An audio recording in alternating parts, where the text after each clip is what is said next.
Hi, I'm Kayang, a national team veteran of 15 years for the Singapore men's water polo team. Today I'm here to tell my story and also to express my gratitude for all the people along my journey that have made this story even possible. I actually learned about water polo when I came to Raffles Institution. I had no idea how big a part water polo and RI would have played in my life. I actually did not know of water polo until my older brother picked it up in the same school as well. Because my older brother was already in the CCA, I didn't want to be accused of copying my older brother. So in my mind, I actually did not want to participate in water polo simply because my brother was already involved in it. Yeah, but it was really my mum who gave some friendly advice in the form of telling me not to be silly and to just go for the trials and see how it will turn out. She said that you don't try, you will never know. And true enough, I went for the trials and I had a lot of fun. And I was lucky enough to be selected into the team by Mr. Anthony Lim. Mr. Anthony Lim has been there really from the first days of learning water polo when he taught me, all the way till when I was captain of the national team and representing the country in my last tournament. He has been a constant presence every step of the way. I think he taught me be confident in my own abilities, but be humble enough to understand that it's a privilege to do what I can to help bring others along this journey as well. So before I joined water polo as a CCA, I've never been part of any sports team. It was really my first taste of team sport, team culture. It was amazing because we were just having fun, right? Just a bunch of 13-year-old boys who get to spend their CCA hours in the pool. In my mind, I was just making more friends. These batch boys are really friends for life. And no matter how different we grow to be, we are pretty much anchored by this core memory that we shared in our formative years as teenagers. So in RI, I had 3 different coaches. Apart from all the values that they taught me, I think they also taught me a very useful skill, which is to remain coachable. They were very particular about how I responded and managed feedback that I was receiving, whether positive or negative. It had made me a very versatile player, and it had made me ready to accept the high level of coaching that was to come when I was to enter the youth team and subsequently the national team as well. All my successes had to be built on a foundation, and this was where that foundation was built. I think all the different lessons that I picked up here in the school team really then gave me all the skills and resources that I needed as I progressed into my next phase of life. So after graduating from RI, I was fortunate enough that I was already part of the national team training squad. By then, the ambition to make it into the national team and represent Singapore at the highest level, I wanted to find a university that allowed me to do that. I went to SMU and I was able to find a way to balance what I needed to do for my studies and at the same time be able to, in fact, commit more to my national training. There was a lot of, I think, self-inflicted pressure. My chance to be included into the national team meant there were other people that had to be excluded. I had a realization where the responsibility was huge. The performance that we show is a reflection of both our effort and the efforts of everyone that was trying to be selected into the team. You're representing the dreams of the people that journeyed along with you but couldn't arrive at this point where you're at. So when I first joined the national team, it was definitely very daunting because all the seniors that were in the team, they of course know each other very well. And I think that's also a reflection of the seniors that we had. They were so open to actually welcome us into all of these activities. There were some conversations that were tough because they always wanted to hold everyone to a very high standard. As juniors that grew up within that culture, we felt a responsibility to continue on that culture. Most importantly, role model the kind of athlete that we want to see in our juniors. Coach Simon was the one that gave me a chance. Under his guidance, I improved dramatically, and then I was then selected into the national team that represented Singapore at the 2014 Asian Games. Honestly, I went into that competition thinking that I would just be a bench warmer. I had a senior that I have idolized since I was training and playing competitive water polo, which was Nigel. He was the top goalkeeper of Singapore at that point in time. One of my youth team coaches, when he found out that I was selected to go for the Asian Games, he actually told me that I'm going there as a substitute, but that I need to be ready no matter what. That conversation was a very short conversation, but it really switched my mindset to always have this mentality of staying ready all the time. Because against our most crucial opponent at that point in time, Coach Simon decided to start me ahead of Nigel. And I was in shock. And Nigel telling me that I was ready. Can you imagine someone who just lost their position in the team encouraging you to go for it and to do your best? So you have to understand, I started playing water polo since 2007. Nigel has been the first team goalkeeper. So he was the benchmark that everyone was chasing. Once I joined the national team, the most amazing thing is that Nigel was so willing to share and so willing to mentor, trying to help me get better. Essentially, I was his closest competitor, yet he was so selfless in the way he conducted himself. So in 2016, when he decided to retire from the national team, it was a really bittersweet moment for me. I think it indicated that I have attained the level that is similar or close to Nigel, but at the same time it's bitter because this was a mentor that has seen me grow up, helped me get to the level where I'm at. Now I no longer have a stable and reliable senior that I can count on if I slip up or if I don't perform. This is happening because I'm no longer the junior. I'm now a senior in the team, and the responsibility of guiding the entire team, not just myself, now falls fully on my shoulders. I definitely took a page out of what I experienced as a junior in the form of setting an example, being a good role model, guide them constructively, and that also has really shaped how we want to pay it forward as well. As a senior of the team, you now have to start to think about the collective ability and performance of the entire group to leave the team in a better place than when I first joined. And in my mind, I always wanted to only step away in the team when, in a way, I was kicked out of the team, which meant that there was someone better to fill my shoes.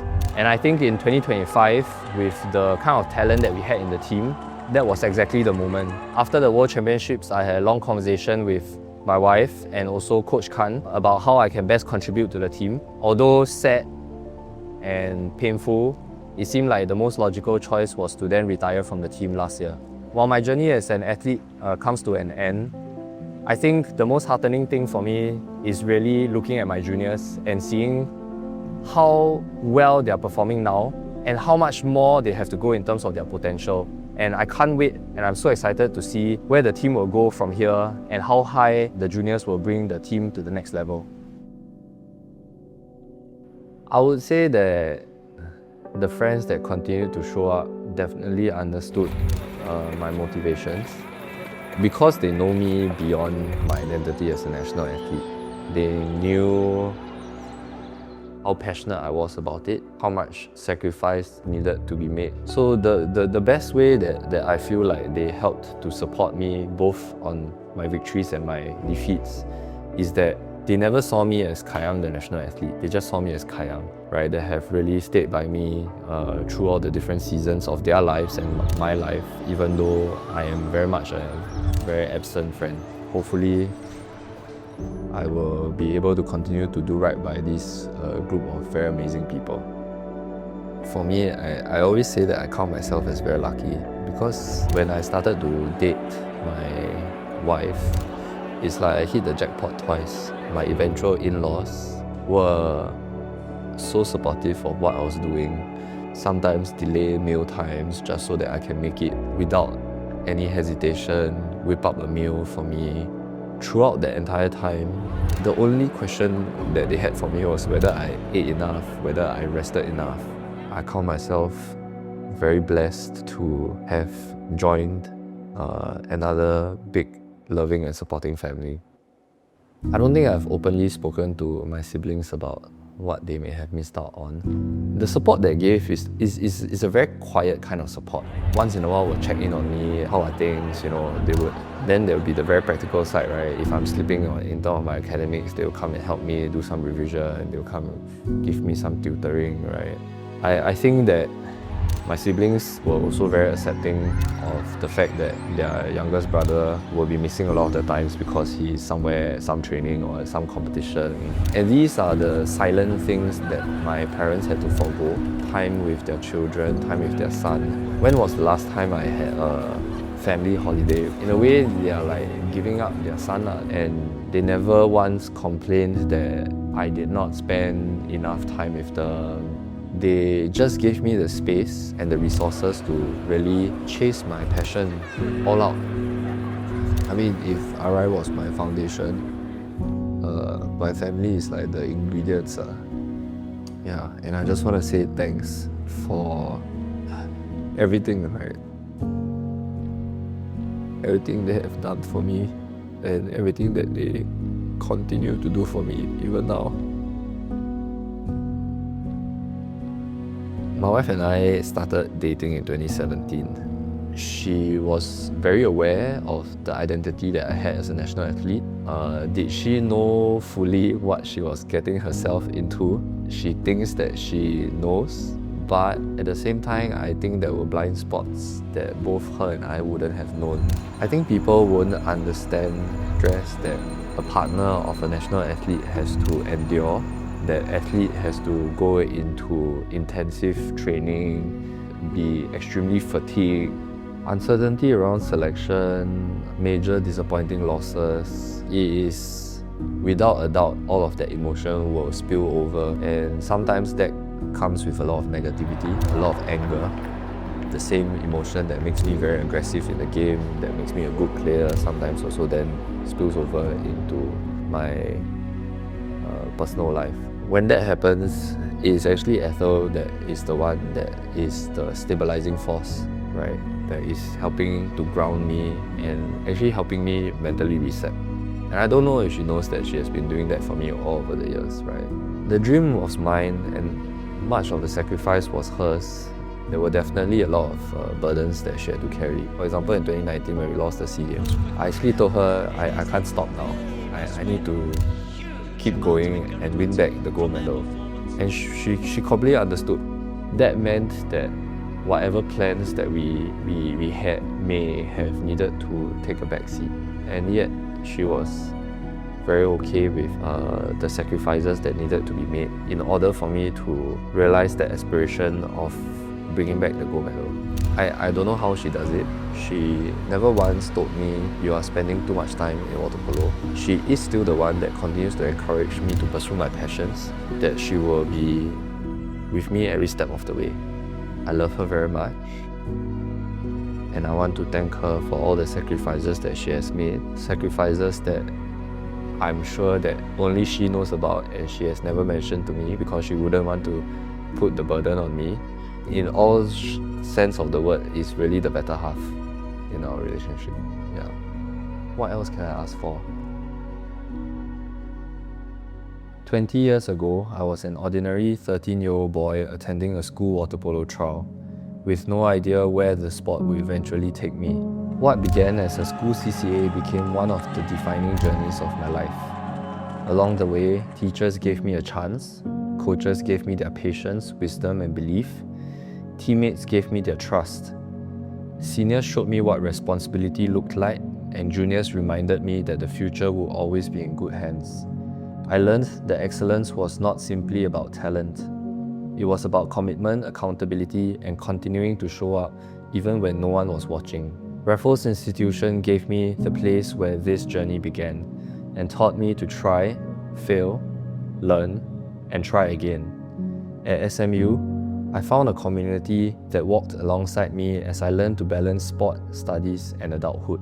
Singapore Aquatics built the pathway that allowed an ordinary Singaporean boy to dream bigger, while Sports Singapore and the High Performance Sport Institute surrounded us with expertise, resources, and unseen support that helped us perform at our best. Deloitte gave me the understanding and space to pursue my professional career while continuing to represent Singapore. Yet, beyond every institution and team were the people who carried this journey with me personally.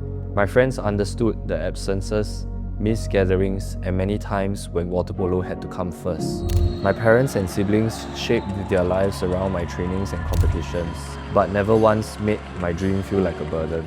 My in-laws embraced not only me, but also my unusual commitments that came with being a national athlete. And to my wife, you carried this dream with me more closely than anyone else. You experienced the absences, exhaustion, victories, and disappointments. You saw what the sport gave me, but you also lived with everything it required. You never asked me to choose. Instead, you said, go ahead, go chase it. The dream may have been mine, but so much of the sacrifices were yours. For 15 years, National Day reminded me of how proud I am to represent and wear the Singapore flag. This year, it reminds me how grateful I am to everyone who helped me carry it. The flag may have had my name above the number I wear, but this journey was never mine alone. It belongs to all of you. For the last time, Cap 13, Lee Kai Yang.